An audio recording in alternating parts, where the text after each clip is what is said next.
तो बाहर अधिकारी नंगी हाथ में रिवॉल्वर लिए हुए घूम रहे फोर्स के साथ, जहां शांति की बात होती है। जब ये माहौल प्रदेश में कहीं हो जाए कि माइनॉरिटी के साथ व्यवहार ठीक करे और उसके बाद इस तरह के बिल लाएं, तो इसमें भी संशोधन, ये तो आपने सोचा ही नहीं हमें लगता। प्रोफेसर रामगोपाल यादव। धन्यवाद श्रीमान, आपने इस बहुत ही महत्वपूर्ण और विवादास्पद बिल पर मुझे बोलने का मौका दिया। कल लोकसभा में मध्य रात के बाद तक चर्चा चली और बिल पास हुआ। मैंने माननीय रिजिजू साहब को पूरा भाषण सुना और नेताओं के भाषण भी सुने और आज भी सुन रहे हैं। दोनों तरफ से कुछ बहुत अच्छे वक्ताओं ने भाषण दिए। कभी कभी लगता है कि उधर से कोई अच्छा व्यक्ति बोल रहा है तो लगता है यही सही है, और कई बार ऐसा लगता है कि इधर से जो बोल रहे हैं वो ज़्यादा सही है। तो ये संसद में जब कन्फ्यूजन जैसी स्थिति हो जाती है तो हमें लगता है कि संसद के माध्यम से देश की आम जनता में भी कन्फ्यूजन पैदा किया जा रहा है, जबकि स्थिति बिल्कुल साफ है।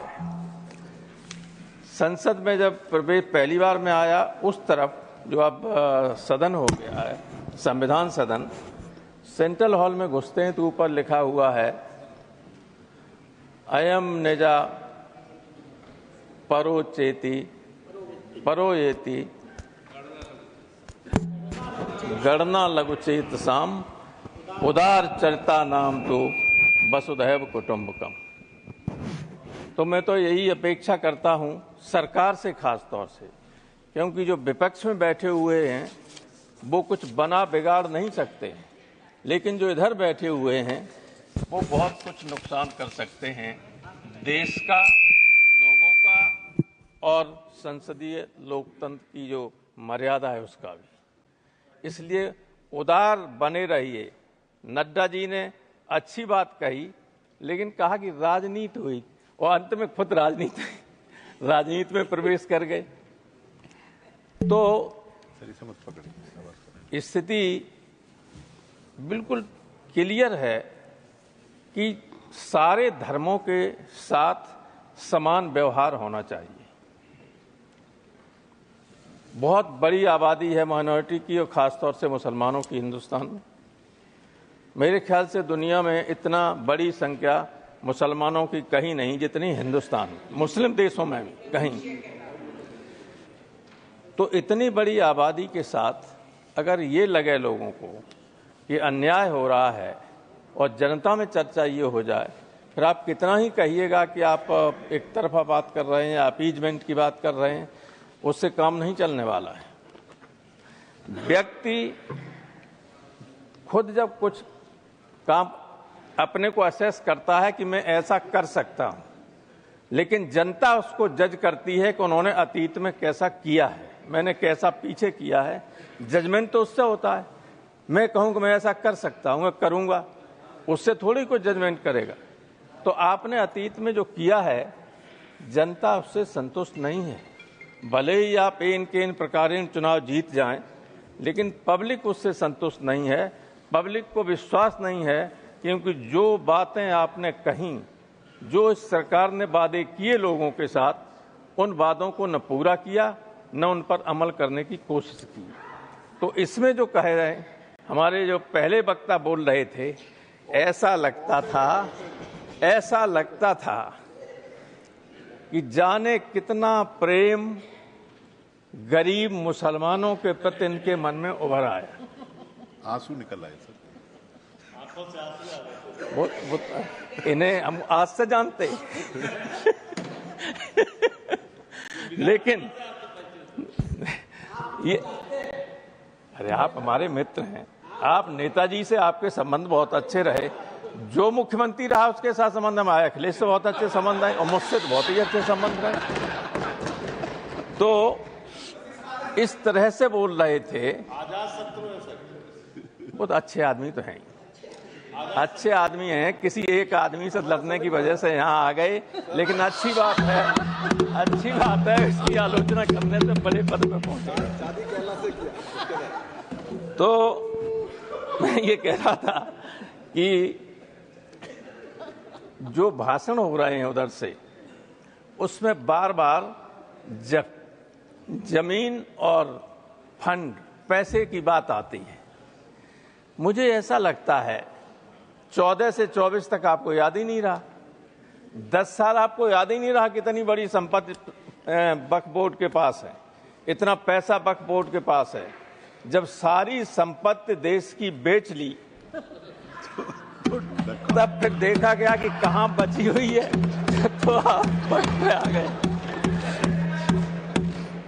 ऐसा मत कीजिए, ये देश सबसे मिलकर ही, सबके सहयोग से ही आगे बढ़ सकता है और बढ़ेगा।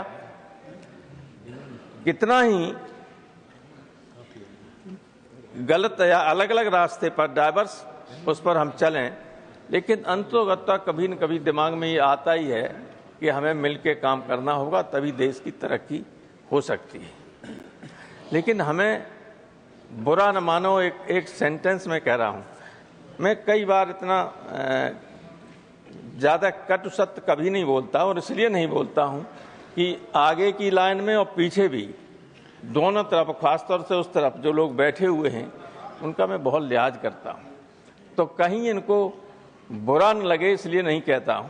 लेकिन मुझे ऐसा लगता है, प्रोफेसर मनोज झा ने इशारा किया था कि हम धीरे धीरे डेमोक्रेटिक स्टेट से टोटलिटेरियन स्टेट की तरफ बढ़ रहे हैं, और ये बहुत ही नुकसानदायक बात होगी, इधर बैठे हुए लोगों के लिए भी और उधर बैठे हुए लोगों के लिए भी, अगर ऐसी स्थिति आती है तो। इसलिए ये स्थिति मत पैदा होने दीजिए।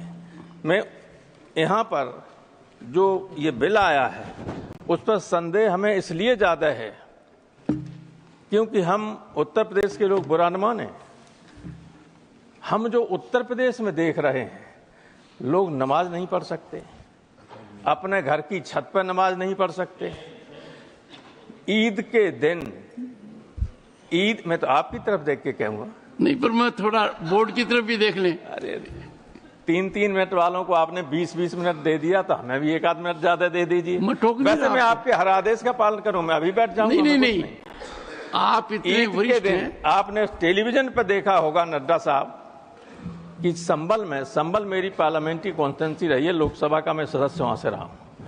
ईद के दिन जब लोग नमाज पढ़ रहे थे तो बाहर अधिकारी नंगी हाथ में रिवॉल्वर लिए हुए घूम रहे, फोर्स के साथ, जहां शांति की बात होती है। जब ये माहौल प्रदेश में कहीं हो जाए तो आप किसी अच्छे मन से भी अगर कोई बिल लाएंगे जिसमें इन्वॉल्व माइनॉरिटी होगी, उनको भरोसा हो ही नहीं सकता आप पर। इसलिए पहले तो उत्तर प्रदेश की सरकार को संभालिए कि माइनॉरिटी के साथ व्यवहार ठीक करे, और उसके बाद इस तरह के बिल लाएं तो इसमें भी संशोधन। ये तो आपने सोचा ही नहीं, हमें लगता इसको इम्प्लीमेंट करेंगे तो कितना संकट आएगा सामने, उसको लागू करने में आपके ही सामने दिक्कत आ जाएगी। 5 साल से इस्लाम का प्रचार कर रहा हो, जो हिंदू पैदा हो गया वो हिंदू है, जो मुस्लिम पैदा हो गया वो मुसलमान है। अब वो प्रचार कर रहा है, प्रसार कर रहा है, इस्लाम का कर रहा है कि नहीं कर रहा है, ये आपके हाथ में, ना हमारे हाथ में, ये तो ईश्वर के हाथ में है, अल्लाह के हाथ में। कौन कहाँ पैदा हुआ, जो पैदा हुआ जहाँ वो है, अगर मुसलमान पैदा हुआ तो मुसलमान धर्म का है कि नहीं, माना जाएगा कि नहीं माना जाएगा? तो 5 साल का वो उसमें बैरियर लगाने से क्या फायदा है? थैंक यू पूरी बात। और सारा अधिकार अगर कलेक्टर को दे दोगे तो आर्टिकल 26 का उल्लंघन तो है। फंडामेंटल राइट्स भारतीय संविधान के 3रे अनुच्छेद 3रे भाग में है, वो शुरू होता है, उसमें आर्टिकल 13 में साफ लिखा हुआ है कि इस भाग के अंतर्गत जितने भी अधिकार दिए गए हैं उनको सीमित करने वाला, छीनने वाला कोई भी कानून बनाया जाता है तो वो कानून रद्द होगा। आर्टिकल 13 में है, आप जानते हैं, सभी जानते हैं, बड़े बड़े वकील बैठे हुए।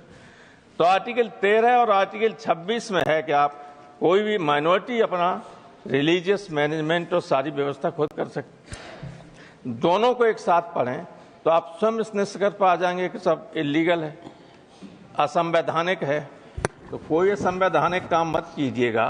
आप बहुमत में हैं दोनों जगह, वहां तो बहुमत बना लिया आपने और यहाँ हो गए आप, यहाँ वास्तव में बहुमत आप। थैंक यू प्रोफेसर तो साहब। उसका दुरुपयोग मत कीजिएगा, मेरी यही राय है। Thank you. ईश्वर से डरिए, क्योंकि ये कोई दुश्मन नहीं है आपके। दुश्मन है होता है अहंकार व्यक्ति का। और कभी कभी कुछ लोग उधर से ऐसे बोलते हैं, आप तो बहुत बेनम्र लोग हैं, जिनके बोलचाल से ही अहंकार टपकता है। अहंकार से बड़ा दुश्मन कोई किसी का नहीं होता, और जिसको अहंकार हो जाता है उसका नुकसान तो करता है। थैंक यू बहुत बहुत धन्यवाद।